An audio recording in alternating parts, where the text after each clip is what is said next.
Dumating na si dating House Speaker at kasalukuyang Leyte 1st District Representative Martin G. Romualdez sa tanggapan ng Independent Commission for Infrastructure or ICI sa Taguig City pasado alas 10 ng umaga ngayong Martes, October 14. Ito ay upang ibahagi ang kanyang kaalaman tungkol sa irregularidad sa flood control projects at umanay insertion sa national budget. Sa panayam ng media nitong Martes, October 14, sinabi ni Romualdez na nakahanda umano siyang makipagtulungan sa komisyon upang mapabilis ang investigasyon sa nasabing kaso. I will be here to help in any way to speed up the resolution of the fact-finding investigation of the ICI. Saad ni Romualdez. Magandang umaga. Nagpapasalamat ako sa ICI sa invitasyon. Ngayong araw na to, I am ready to give my personal knowledge on the budget process.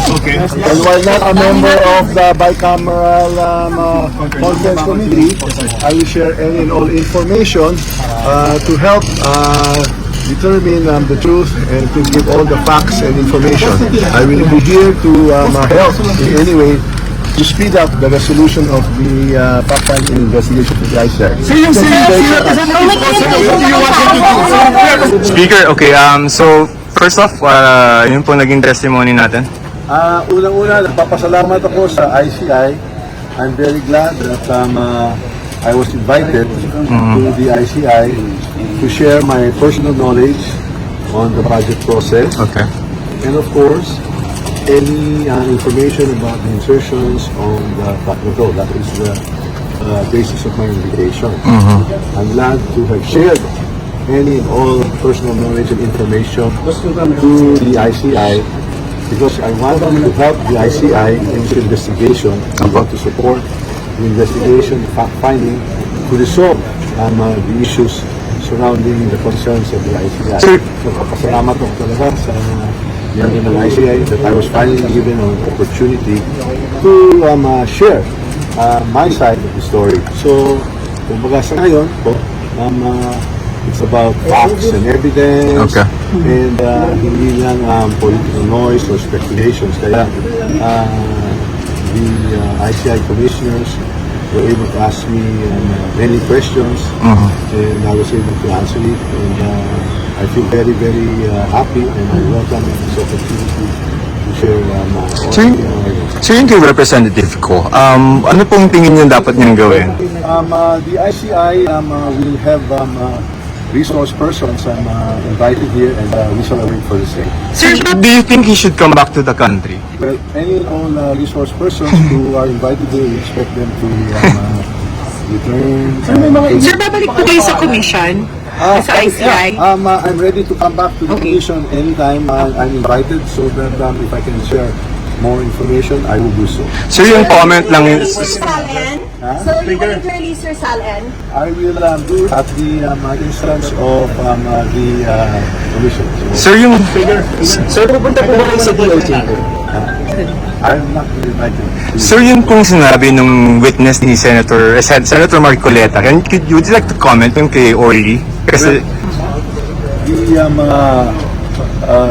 The witnesses that were presented are discredited already for having presented falsified documents in the testimony, and their testimonies have already been denied by the Supreme Court. Do you confirm po that he was part of your security?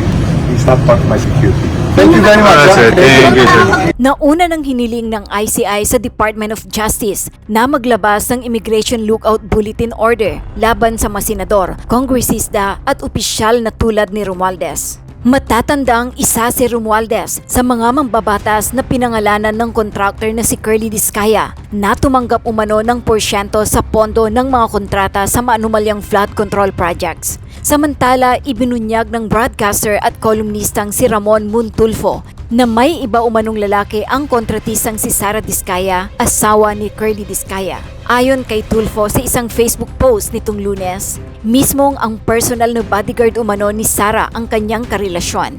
Double whammy para kay Curly Discaya. Malapit na siyang makulong pero ang mas masakit ay may ibang lalaki ang kanyang esposa na si Sara.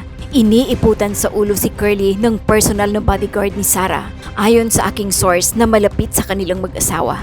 Anya, kasama pa raw ni Sarah ang bodyguard na matagal na niyang karelasyon sa isang hotel nang hindi siya dumalo sa pagdinig ng Senado tungkol sa flood control projects. Noong wala daw si Sarah sa hearing at sinabi ni Curly sa mga senador na di niya kasama dahil busy ito sa trabaho. Nasa EDSA Shangri-La pala si Sarah at ang bodyguard, Ani Tulfo. Nasa CCTV ng hotel ang pagtatagpo ni Sarah at ng kanyang bodyguard, ayon sa aking source. Sabi ng aking espiya, matagal na raw ang relasyon ni Sarah at ng bodyguard. Dagdag niya, ani pa ni Tulpo, ganti lamang umano ito ni Sarah. Ginagantihan daw ni Sarah si Curly dahil sa pambababae nito. Nagbigay naman ng opinyon si Attorney Enzo Recto. Humarap na sa ICI, Independent Commission for Infrastructure, si dating Speaker Martin Romualdez. O ngayon pong araw yan. Kanina kinover ng media yung kanyang pagdating. O ito mga kabunyog, matagal nang hinihintay ito. Matagal nang hinihintay ito. Sayang, hindi natin mapapanood. Ito kasing ito kasing ICI, sarado. Wala eh. Ito na yung sinasabi ko sa ICI, Independent Commission for Infrastructure. Pagkatapos nito, pagharap ni Romualdez sa susunod, i-open na sa publiko. O ano ngayon ang sasabihin ng mga tao?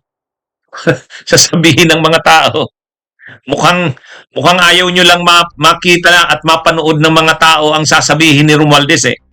Anyway, yung pagharap ngayon ni Martin Romualdez, inaabangan yan kasi syempre, ito yung unang pagharap ni Romualdez sa isang formal na investigasyon.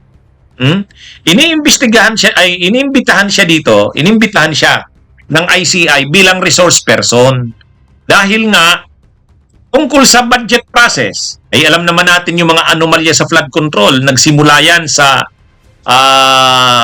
mga budget insertions, doon sa BICAM, at sa proseso, sa buong proseso ng budget process. So ngayon, dahil siya ang speaker ng Kamara, iniimbitahan siya na magbigay liwanag anong dinaanan na proseso, paano napunduhan yung mga maanumalyang flood control projects na yan. So yan. Kaya lang mga kabunyog, napansin ko na parang parang malalaglag yata si Cheese. Bakit parang malalaglag yata si Cheese? Pagdating pa lang ni Martin Romualdez doon sa ICI, nandun yung media, nagsalita siya ng konti. Alam niyo kung anong sinabi niya? Mga kabunyog? Ito yung sinabi niya. Ito yung sinabi niya. Binalita na rin ng ayan. I am ready to feed my personal knowledge on the budget process.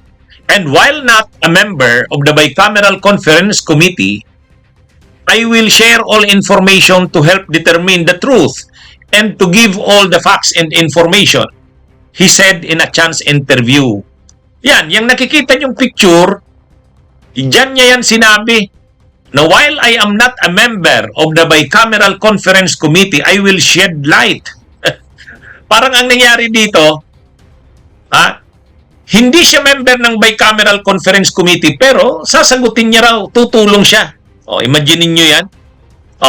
Bakit sinabi niya na while I am not a member of the BICAM? Ay kasi very controversial yung Bicameral Conference Committee na yan, lalo na sa 2025 budget. Diyan nagka-insertan ng todo. O ngayon, ang problema, sino ngayon ang mananagot sa mga insertions? Ay yun na, narinig na natin yung sinabi ni Romualdez. While I am not a member of the Bicameral Conference Committee. So, ibig sabihin, wala akong pananagutan dyan. Hindi ako member ng BICAM. Sila ang pagpaliwanagin nyo. O ngayon, tiningnan ko yung mga nakaperma sa BICAM, mga kabunyuga. Tiningnan ko yung mga nakaperma sa BICAM. Ito yung nakaperma sa BICAM, tingnan nyo. Walang Martin Romualdez. Sino ang unang nakapirma? Mga kabunyog, mga kababayan. Sinong nakapirma? Tingnan nyo dun sa pinakataas. Ha? Mga kabunyog. Oh. Doon sa pinakataas sa kaliwa, nakikita nyo kaagad ang pangalan ni kaninong pangalan ang nakikita nyo doon sa kaliwa. Ayan. Tingnan nyo sa kaliwa, mga kabunyog, mga kababayan. Grace Poe. Senator Grace Poe. At saka na naman sa part ng House, Representative Elizalde Co. Ayan, kita nyo? Pagdating sa ibaba, kita nyo, nakapirma. Ayan sa kanan, tingnan nyo mga kabunyog. Senator, sa babang part. Kita nyo? Sinong mga nakapirma? Ayan,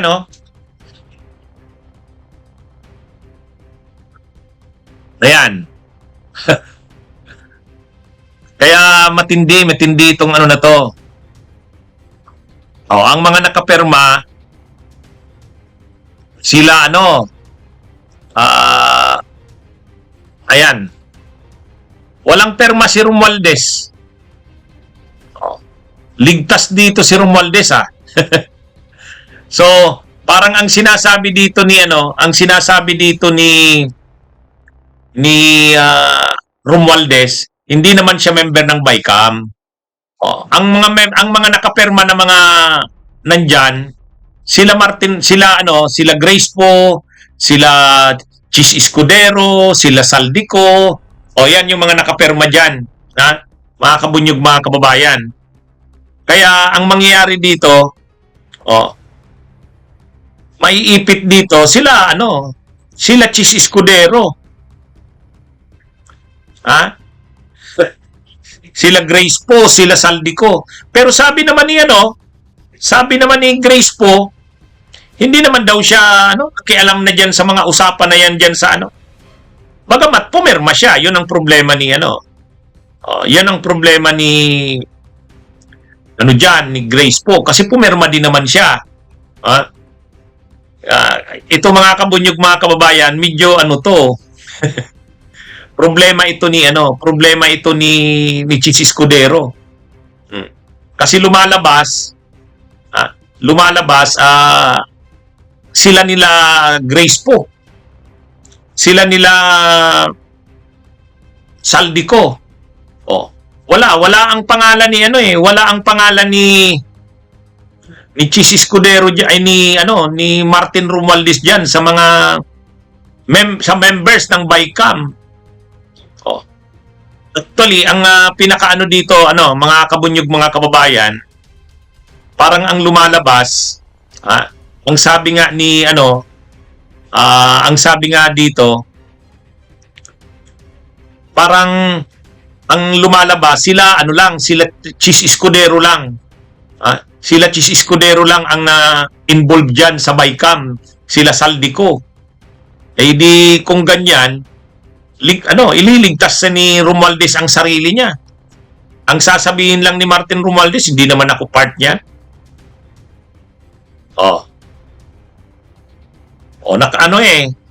Yung kasing picture natin, ito, nakapirma si Chis Escudero.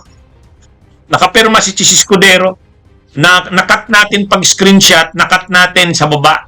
Yang sa baba ni Coco Pimentel, nakalagay diyan ang pangalan ni Chis Escudero. Nakapirma dito.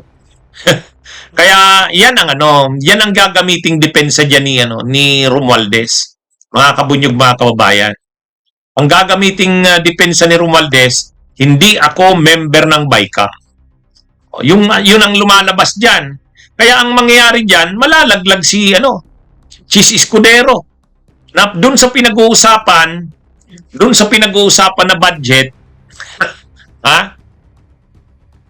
ayun, sabi ni Dong Abaco, attorney, baka pwedeng basahin mo lahat kung sino mang nakapirma. Hayaan nyo, maglalay uli ako tungkol dito. Kasi nung in-screenshot ko, nakat ko yung sa baba Kaya anyway, i-discuss ko ulit ito. Kasi mahirap na mag-insert ng materials kapag nagsimula na ako ng live. Talagang akala ko tama yung pagkaka-screenshot ko.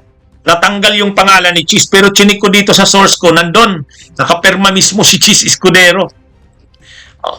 Kaya anyway, so nakita na natin, pagdating pa lang ni Romualdez, ang linaw na nung sinabi niya, while I am not a member of the BICAM, o yun, so ganun na ang depensa ni Romualdez dyan.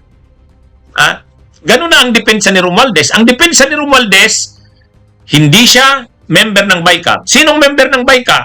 O di sila Chis Escudero saka sila Saldico. So mabubuntun ngayon ng dyan, ang mga issue na yan sa insertions, yung mga usapan sa mga maniubrahan sa budget, yung budget process na dinaanan, mga kabunyog, mga kababayan, ang malalaglag ng todo si Chis Escudero at si Saldico. Sila yung madidiin dyan. Kasi ang simple ng depensa ni Romualdez Sinabi niya na pagdating niya, while I am not a member of the BICAM. So hindi pala siya member ng BICAM. Ibig sabihin, yung mga budget na yun na napunta sa anomalya, yung mga insertions, hindi siya. Bagamat sasabihin mong hindi, speaker ka naman, alangan namang hindi mo alam yun. Ang problema ngayon, sasabihin niya, hindi ko alam talaga yon. Sila na nag-uusap-usap noon sa BICAM. Hindi na ako nakialam doon. O ganun ang depensa ni Romualdez. Kaya mga kabunyog, mga kababayan, parang ang defense ni Romualdez dito, sila Saldico ang tanungin nyo at saka sila Chis Escudero. Nakita ko, ang mga nakapirma nga, sila Chis Escudero at saka sila Saldico. Wala nga dun ang pangalan ni Romualdez. Pwede sana, nandun ang pangalan ni Romualdez pero hindi siya pumirma. Hindi wala talaga yung pangalan niya. Ito na yung depensa dito. Yan yung problema ng mga gustong idiin si Romualdez. Hindi sila makakuha ng testigo. Hindi sila makakuha ng testigo na magdidiin kay Romualdez. Basta't ang lang, speaker ka, hindi mo alam, parang ganun. Pero hindi naman pwede yung ganun. Kailangan may magturo na si speaker alam ito. Sino lang ang makakapagsabi niyan? Si Saldico. Kaya importante si Saldico. Ang problema, si Saldico nasa ibang bansa. Kaya nga ang sabi ni Conchita Carpio Morales, ang tanong kay Romualdez, baka naman siya, tinutulungan niya si Saldico na wag nang bumalik sa bansa. Kasi pag bumalik nga sa bansa, si Saldico, madidiin talaga, madidikdik. Matutulad yan kila Hernandez. Hindi si Hernandez. Si Alcantara. Di ba nung una si Alcantara ayaw magsalita? Paulit-ulit sinabihan na nga siya ni Bryce Hernandez. Ewan ko dito sa bus ko, bakit hindi pa siya umaamin? Pero nung bandang huli, umamin na si Alcantara. Ganon din si Yusek Bernardo.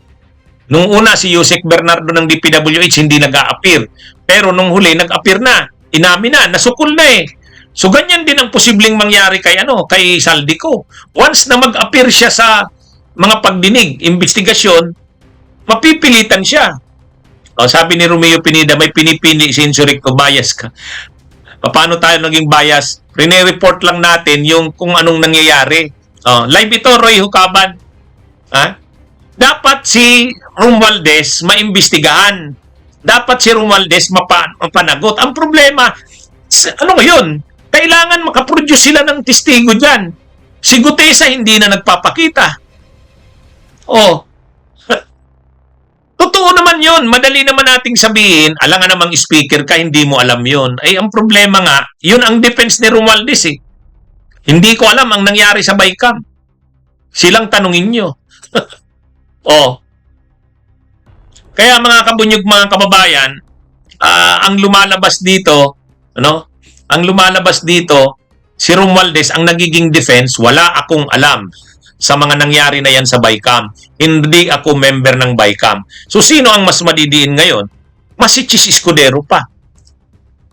Hi, Roy Hucaban, salamat sa pag-send ng donation Actually, ito na nga yung sinabi rin ni Attorney Jess Palses. May nabasa akong post niya. Ang sabi niya, parang ang mangyayari dito, ang defense ni Romualdez.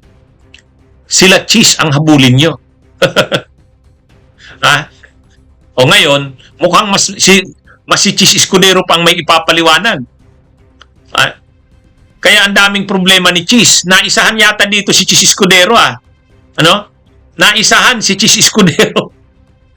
Lalo nitong magagalit si Cheese. Talagang loko-loko pala kayo eh.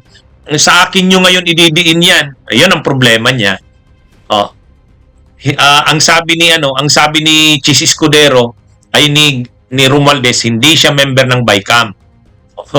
Pero kahit hindi daw siya member ng BICAM, atin daw siya sa patawag. Oh. Yun yung yun yung pinupoint yun yung sinasabi niya. Yan I am ready to feed my personal knowledge on the budget process. And while I am not a member of the Bicameral Conference Committee, I will share all information to help determine the truth and to give all the facts and information. Oh, yan. Inquirer yan na interview. Oh. Kaya mga kabunyog, mga kababayan, matindi. Parang hindi niya naman babanatan si Cheese ng direkta. Hindi niya naman babanatan si Cheese. Pero parang gano'n na rin kasi sino ba ang mga leader ng una sa BICAM? Saldico at saka Cheese Escudero. Saka Grace po. Sa problema kay Grace po, nagsabi na, hindi ako involved dyan. Nandyan lang ako, member lang ako, pero hindi naman ako. O, sino na ngayon ang ilalaglag din ni Grace po? Ang ilalaglag din ni Grace po, sila Saldico rin at saka si Cheese Escudero. Kasi parang sinabi na lang ni Grace po, oo, member ako, pero hindi naman ako ang doon. Wala naman akong say doon. O di sino na ang may say? O, Cheese Escudero at saka Saldico. Ayan na.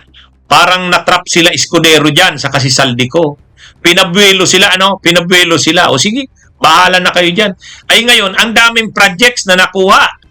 Ang daming insertions ni Cheese. 142.7 billion diyon, di ba? O. Tapos si Saldico, ang dami ring insertions.